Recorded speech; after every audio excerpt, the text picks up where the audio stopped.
group, they deserve better than that, and just a couple mistakes there. Felt like we were okay all day. That last run was probably the best we were, but hats off to Ally and Blake and everybody for... NASCAR has transformed dramatically over the decades. The sport once celebrated drivers who dominated the field with ease. Richard Petty set an extraordinary benchmark with 10 consecutive wins in 1967. Legends like Bill Elliott, Dale Earnhardt, and Jeff Gordon continued this tradition, accumulating victories at remarkable rates throughout their careers. Today's NASCAR landscape tells a different story. Modern racing has shifted toward parity, with strict rules limiting the advantages teams can build in their race shops.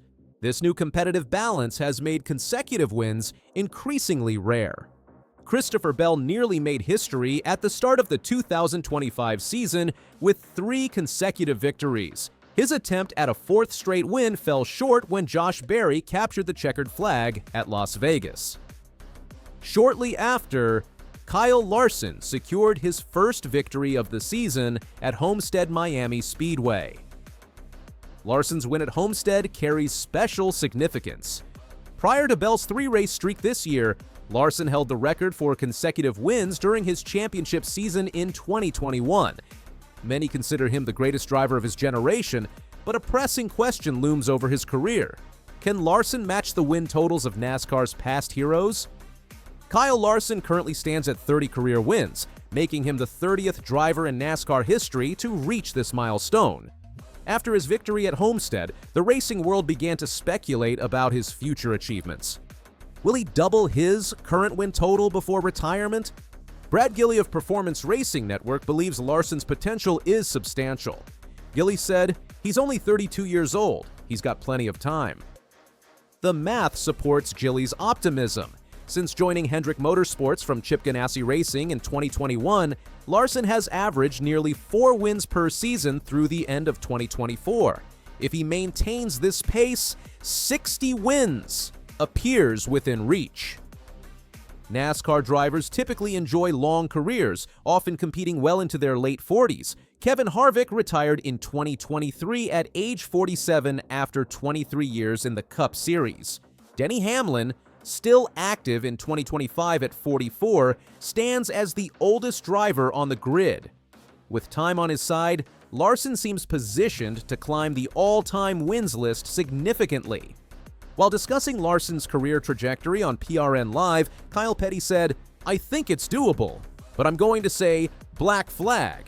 I think 50 is going to be the new 200. You know what I mean? Or the new 100. I just think it's going to be tough." Petty's assessment isn't questioning Larson's talent or determination. Instead, he highlights the fundamental shifts in NASCAR competition. His reference to 50 being the new 200 speaks volumes about how the benchmarks for greatness have changed in the modern era. In NASCAR's history, only Richard Petty and David Pearson have surpassed 100 victories. Kyle Petty suggests that in today's climate, reaching 50 wins represents a similarly impressive achievement due to the increased competition across the field. Petty's skepticism isn't baseless. Recent history shows that even the most talented drivers struggle to maintain winning consistency in the next-gen era. Kyle Busch, widely regarded as one of the sport's all-time greats, has managed just 3 wins since the introduction of the next-gen car. Brad Keselowski, the 2012 Cup Series champion, claimed only a single victory during this period. The statistics tell a compelling story about NASCAR's competitive evolution. Since 2010, only Kevin Harvick and Kyle Busch have exceeded 60 career wins. The path to victory lane has become significantly more challenging than in previous eras. The next-gen car, introduced to level the playing field, has accomplished its mission. Spec cars and parity racing have created an environment where numerous drivers have realistic chances to win each week. The days of a single team or driver dominating races consistently appear firmly in the rearview mirror. Kyle Larson's recent win at Homestead-Miami Speedway showcased both his remarkable talent and the challenges of modern NASCAR competition. Larson didn't cruise to an easy victory. Starting 14th after qualifying, he had to battle throughout the race for position. Proud of myself, proud of the team, just a lot of gritty hard work there today. Proud of myself, proud of the team, just a lot of gritty hard work there today between damage on pit road, you know, qualifying bad restarts, all that stuff. So just super pumped. one of the coolest wins, I think, in my Cup career, just because of all the heartbreak I've had here, the heartbreak yesterday, and to just keep my head down and keep digging feels really good. You mentioned all the heartbreak yesterday and different races here. His number 5 Chevrolet wasn't the fastest car on the track. Ryan Blaney's number 12 Ford appeared to be the strongest contender heading into the final stage. When Blaney suffered an engine failure, Larson capitalized on the opportunity. Utilizing his superior long-run speed, Larson methodically worked through the field. He passed Bubba Wallace before executing a crucial race-winning move on his Hendrick Motorsports teammate Alex Bowman with just 7 laps remaining. This victory demonstrated Larson's adaptability and racecraft, not just raw speed. Kevin Harvick highlighted a new dimension to Larson's development on his Happy Hour podcast. Harvick said, "So very dangerous a day for the rest of the field to see Kyle Larson starting to manage a car in a situation that's not fast, not tear up his car, not make a mistake, and win the race." That to me is something we haven't seen Kyle Larson do. Denny Hamlin, one of Larson's chief competitors, offered similar praise. The wall on entry. So what Kyle does extremely good at this racetrack is that people think he just gets closer to the wall. Now, he gets very close, but the entire field is right on the wall nowadays. If you go back just even 6-7 years ago, there was a difference between Kyle Larson on the wall and everyone else. I think the field has tightened that gap to almost nothing. But I think, you know, he's willing to get into it, you know, quite a bit more. I've watched him probably hit the wall 10 times throughout the day, but you know, these cars are so durable, it's worth it, right? If you can just get that little bit of you know, barely that little bit of space between your car and the wall. But what Kyle does better than the rest is he's just higher on entry. So what he's doing is he's getting the steering wheel angle out of the car earlier to carry more middle speed, more exit speed. So when I say I half-ass ran the wall, what happens is I'm cutting the entry off slightly, not wrapping the wall all the way around. So I'm getting to the wall late. Well, what that does is it means that my min speed is likely going to be slower than his because he's got his min speed happening sooner in the corner to then have a faster exit speed. And what he's able to do is approach the corner with a maximum amount of throttle, maximum speed, and still be on the wall as he's turning into it. So that's where I think he's, you know, still better than the field traditionally. And once he gets it going in 1 and 2, he was the only guy that could get it, that I saw get it going in 1 and 2. Everyone else. These assessments from racing veterans underscore Larson's extraordinary talents. Whether it's his racing style or adaptability to track conditions, Larson has firmly established himself back in victory lane for more success in 2025. Despite his dominance at Homestead-Miami Speedway, Larson's history at the track reveals a complicated relationship. He holds Cup records for laps led and stage wins at the 1.5-mile track, yet victory hasn't always followed his commanding performances.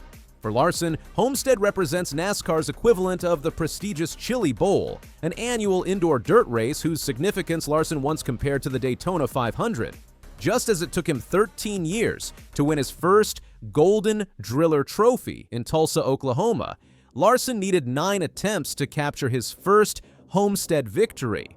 His Homestead disappointments include several notable missteps. In 2016, Larson fell asleep on the final restart, allowing Jimmy Johnson to seize the win that secured Johnson's 7th championship. In 2017, Larson deliberately remained in 3rd place, giving Martin Truex Jr. and Kyle Busch space to battle for the championship. More recent heartbreaks include a 2023 incident where Larson crashed into sand barrels while attempting to pass Ryan Blaney for the lead after dominating much of the race. Last year, he spun with just 13 laps remaining while aggressively trying to pass Blaney, costing him both the race and a championship 4 berth. Larson's most recent Homestead victory revealed an intriguing new element to his racing approach. Alex Bowman, Larson's Hendrick Motorsports teammate, cracked under pressure when Larson appeared in his mirror late in the race. "Pressure from the baddest dude on earth, and I made a mistake and gave it to him." Bowman said this after hitting the wall with 7 laps remaining, subsequently surrendering the lead. This moment evoked memories of Dale Earnhardt, whose black number. 3 Chevrolet often intimidated competitors into mistakes. Many of Earnhardt's 76 career wins resulted from his menacing presence in second place, causing leaders to make errors. Larson's victory wasn't his most dominant. He didn't lead the most laps or win a stage. His car sustained damage from wall contact and a pit road collision that created a hole in the left side rocker panel. Crew Chief Cliff Daniels made the pivotal decision to forego repairs that would have eliminated the number 5 from contention. Despite having only 30 career wins at this point, Kyle Larson has firmly established himself in the conversation about NASCAR's all-time greats. His path to this status began in earnest when he joined Hendrick Motorsports in 2021. After 6 seasons with Chip Ganassi Racing's less competitive program, Larson exploded onto the scene with one of the most dominant campaigns in modern NASCAR history. He captured 10 wins in the championship while leading an astonishing 2,581 laps. Only 2 drivers this century have matched the 10-win season, and no one has led more laps in a single season since 1995. While Larson hasn't replicated those exact numbers in subsequent seasons, he remains the standard bearer in the next-gen era. His 14 wins since the car's introduction lead all drivers, and he's topped the laps-led category for the past 2 years. The most compelling evidence for Larson's greatness comes from watching him race. He consistently demonstrates abilities that few other drivers possess. His 2023 All-Star Race performance at North Wilkesboro exemplified this exceptional talent as he drove from last place to the lead by the halfway point before cruising to victory. At Sonoma, he charged from deep in the pack on fresh tires to win. At Indianapolis Motor Speedway, where passing proved nearly impossible for the field, Larson found ways to overtake competitors. These performances distinguish him as a generational talent.